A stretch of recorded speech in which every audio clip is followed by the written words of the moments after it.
economic report. That's my ruling.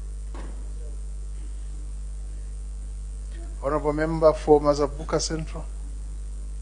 Thank you once again, Mr. Speaker. I would like to take this opportunity to thank the Minister of Finance for the proclamation of the budget for 2020 delivered to this House last week on Friday.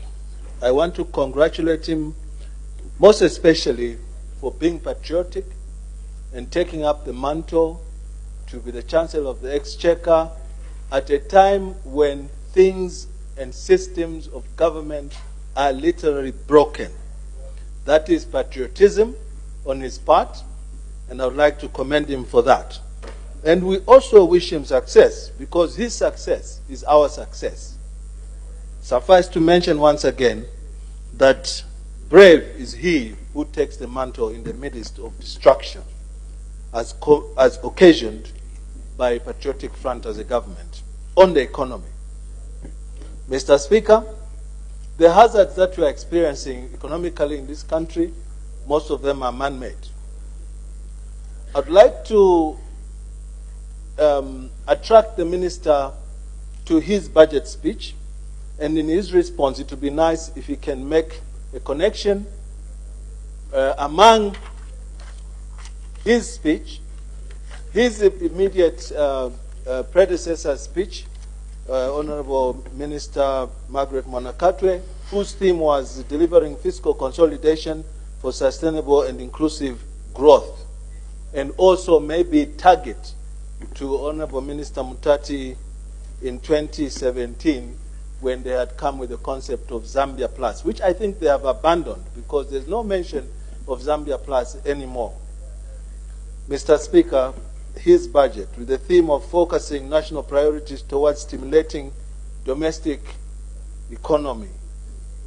The fancy word that I picked there was stimulation.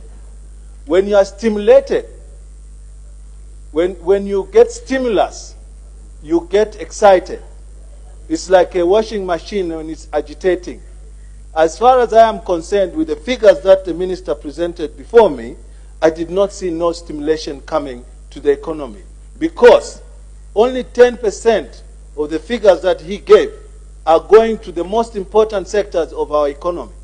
The social sector has been neglected once again by patriotic front government. Mr. Speaker, I have read that they are going to sort 27 billion kwacha from external financing to deal with the least, as I beg your pardon, the least important things to some of us. And these are the Lusaka International Airport, where less than 0.0001% of our population are going to enjoy that facility. As it currently stands, the Kenneth Kaunda International Airport, with the traffic that it attracts, is sufficient for us to carry on and look at the most important things that affect our people. Come with me to the comparison and the contrast of the figures that the minister presented. And I feel sorry for him, because now he joined the list of people who are going to be blamed when posterity comes, as people who squandered chances, as people who misused opportunities by placing money where the mouths were not. Last year, I debated on the bloated allocation of money to public order. I did that. On 2nd of August this year, the minister came here with a supplementary budget of 9.8 billion, the bulk of which was also going back to public order. I asked the question last year. I'm going to ask the same question this year. Are we a country at war? Why should you put money in public order and safety more than money in what you proclaim to be the latest trick, the latest problem, climate change? Why should you put more money in the police at 4 billion and put 2.5 billion kwacha in environmental protection? And yet, the head of state came here and said the biggest problem that we have, inter alia, was climate change. You need to unbundle that jigsaw puzzle, because you can fool people sometimes, but you cannot fool people all the time. It was only a fortnight ago the head of state came here and he continuously paraphrased his speech that we are confronted by climate change. Explain to me why you should, and I'm not taking away anything from the Minister of Defense, why should you put 6 billion kwacha for the defense forces and neglect the very challenge that we are facing now, namely climate change? Why shouldn't you build dams to capture water, to harvest water, so that we can deal with the very essence of the people's requirements, namely food? You know very well, Mr. Speaker, that the food prices now, especially the staple food, has reached the ultimate high in terms of pricing. We've never had maize meal costing so much. And yet we have a government that wants to hibernate their inefficiencies. They want to hibernate their incapability in climate change. You have been caught napping. I expected you to put at least 5 billion kwacha here to construct the canal that I spoke about after the president's speech, to dig a canal from Chembe River to connect it to Kafue River, so that we can dam this whole area and we stop fighting about water on the depleted Kafue and the Zambezi River. We said all those things. I need the Minister of Finance, as he's responding, to come straight on this matter. Why have you not put money where you say the problem is? Why should, Mr. Speaker, construction of roads at 10 billion kwacha exceed the need for the requirement in the health sector? Someone tell me, why should you prioritize roads in Lusaka as if Lusaka was Zambia and Zambia was Lusaka? Somebody must answer that. And I know for a fact that the allocation of roads is coming from this external financing, because we do not have money. Mr. Speaker, we are operating on a budget of 6 billion. Let's not hide from each other using a finger. Because as far as I read, 40% of this budget is going to pay debt. 20% is going to pay us who work for the government. Okay? 50. So now, 6 billion. And you call yourself a country that is worth its salt? How can you share poverty? Just how can you share poverty and stand on a pedestal and say that we are governing, we are going to project an economic growth of 2% and still be happy? Hold felicitations. Be happy about economic growth of 2%. We need to revisit ourselves. We need to revisit the way we think.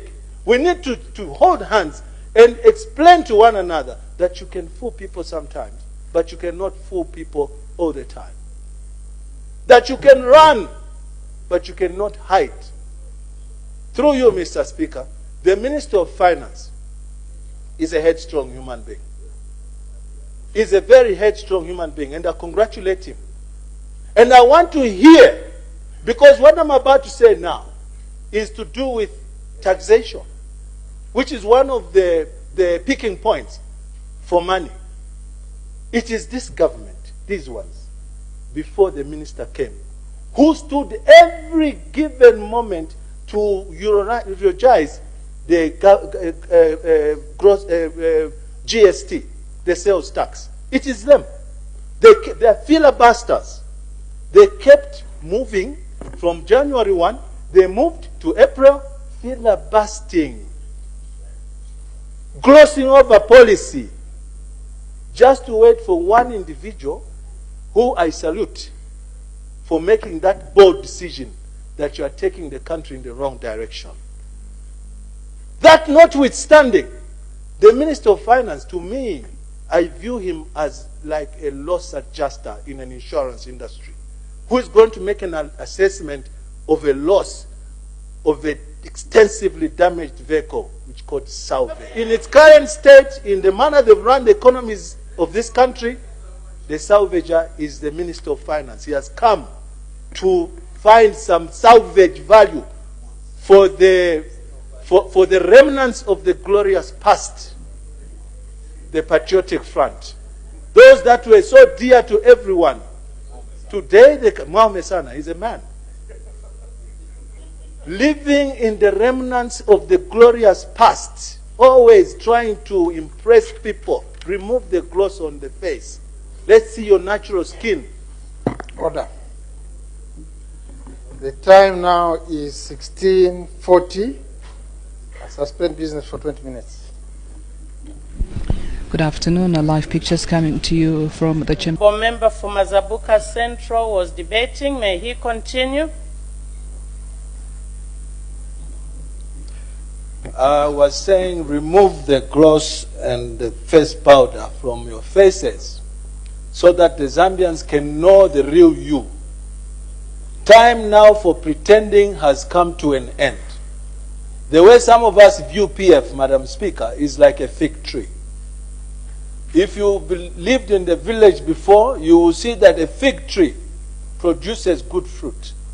But you can't eat a fig in the night. Because sometimes you will find that there will be insects or worms inside there. We should now stop pretending and come head on with the realities, the harsh reality of life, that as a project, PF is a failed one. There are areas, Madam Speaker, which, when I came to this parliament, stood alone on this table.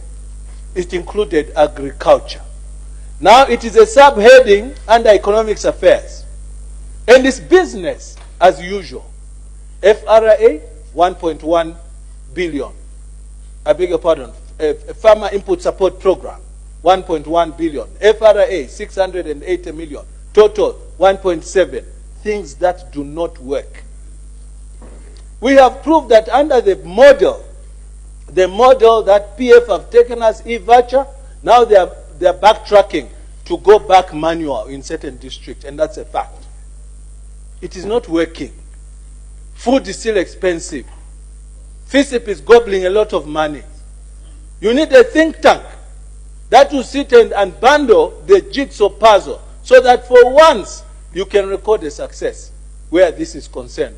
Because stability of any country sits right at the belly of human beings. If there's no food in the stomach, a hungry person is an angry person.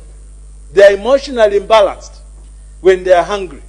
And today, Madam Speaker, I want to challenge one who can stand up from that end and tell me that the successive budgets that they have produced as PF has transformed the local person sitting in Kalingalinga, sitting in Kawowola, sitting in Kamuchanga, cutting people's hair, a Baba man, in the midst of all these load sheddings, unprecedented, 14 hours of load shedding.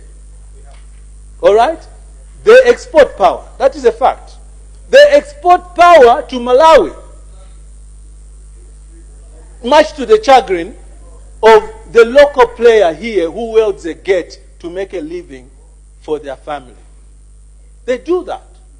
And then they go and import power from ESCOM at a price astronomical. Something's not working. But I don't blame the Minister of Finance because he's new in his portfolio. The only thing that I have around him is that he's strong enough to have turned the entire group of PF who were singing praise songs about the goods and sales tax. I'm so glad, God bless you, Minister, for reversing that unpopular decision. That unpopular decision, you can actually replicate it and withdraw Bill 10, the way you withdrawn this nursing and midwife bill here today. It's possible. The whole essence of living in the remnants of the glorious past has come to the fore. Everyone now knows when they see PF, they just say, why here? Which means it's just, laissez-faire PF. There's no direction where they are taking us. With this budget, Madam Speaker, I want to challenge anyone who can stand here and tell me that there's usefulness in the manner the minister came here, gave us a supplementary budget. I stood right here to oppose that supplementary budget under 2 months ago. And I think my memory serves me right. They asked for 2 billion kwacha in public order and safety. They asked for another million or so plus for elections, things that do not add value to our well-being. What value do elections that are man-made or woman-made add? What value do they add to ourselves, other than keeping us busy in the process? Some people even lose lives. I put it to you, madam, that the amount of money that they've put, an obscene amount of money that they've put in public order and safety, is the reason why, where that is concerned, the bulk of the deaths that we have recorded is a policeman shooting a civilian. I want to see someone who can argue about this point. The police have been given unfettered power. They've been given too much. They're like kings. They can point a bullet and shoot someone point blank, and they'll live to enjoy the fortune of doing that. I can only translate that to be living in a dictatorial regime. That's how dictators look like. There's no other complexion for dictators, where you put the bulk of your resource to suppress human beings, fellow human beings. I don't mind about eating snakes, but all I'm saying is I want to be relevant to this debate. When you put too much money in protecting yourself, it goes without saying that you have become a tin pot dictator. Tin pot dictator. Paranoid, scared of your own shadow. Release that money. Let it go to the needy. Let it work for social cash transfer. Let it work for food security pack. As against buying uniforms, gumboots, bullets, rubber bullets, tear gas to suppress human beings. Half the time, madam, the state is embarrassed under that same issue of public order. Yesterday, one president of a party called Mr. Nkombo, he just won a case against the state on public order because he came here to protest against a wasteful expenditure of PF, this same one you are seeing across here, buying fire tenders for $42 million. $1 million for a motor vehicle which uses a radiator and petrol, diesel. Wasteful. I'm hoping that when the time comes for you to meet your creator, you will explain these things. When PF comes out of power, and courtesy of the Zambian people, if they allow us to come into power, we will do things differently. Madam Speaker, we will do things differently. We are going to promote equity of all citizens. I know it's an itchy subject, but you cannot defy the principles of physics. Whatever goes up must come down. Whatever goes up must come down. Some of you will be coming down head first when the time for reckoning comes. We have heard arguments about tax. Honorable Minister of Finance, I expected that you would have reduced VAT. That way it would have attracted. You did a good thing to reinstate it from there, your colleagues wanting to go into extinction. But I think you could have done better to reduce it even to 14%. What that does is that you will get volunteers who come into the tax net. That's what you need.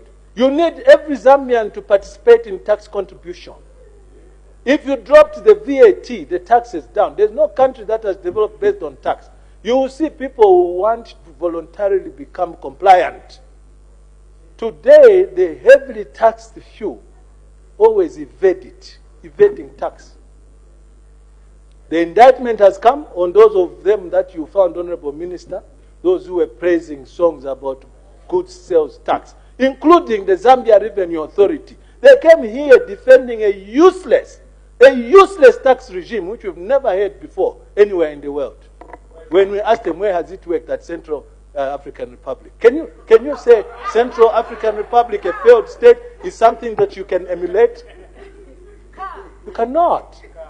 Madam Speaker, with those few words... We withdraw that reference to the Central African well, it's I withdraw a failed state, but it's a highly disorganized state.